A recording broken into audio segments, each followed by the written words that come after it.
Imagine someone stealing your house keys without you noticing. That's what SQL injection is like, but in the cyber world. In this digital age, SQL injection attacks are alarmingly common. Recent statistics reveal a chilling fact. SQL injection accounts for nearly 2/3 of all web application attacks. That's right, 2 out of every 3 attacks are SQL injections. It's a silent, stealthy menace infiltrating our systems without a whisper. And just like you wouldn't want a stranger in your house, you wouldn't want a hacker in your database. SQL injection is like a sneaky thief who uses your own words against you. Now let's break that down.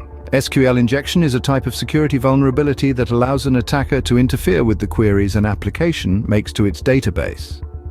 Imagine a burglar at your doorstep posing as a delivery person.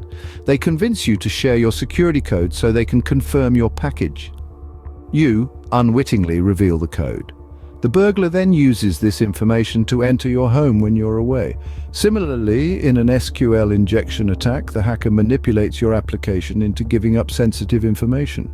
They do this by injecting malicious SQL code into user inputs, which can trick the application into executing unintended commands or revealing data it shouldn't.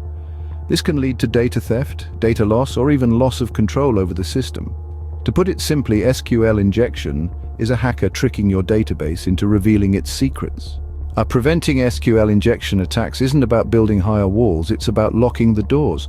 Think of it this way, your database is a vault, and SQL injection is a master key that hackers can craft if you leave the door wide open. The strategies to prevent SQL injection attacks therefore revolve around making sure that the door is locked tight and no rogue keys can be crafted. Let's delve into the 3 main strategies: parameterized queries, stored procedures, and input validation. First off, parameterized queries. These are a type of SQL query where placeholders are used for values, and the values themselves are supplied at execution time. This ensures that an attacker cannot change the intent of a query even if they insert malicious input. Next, let's talk about stored procedures.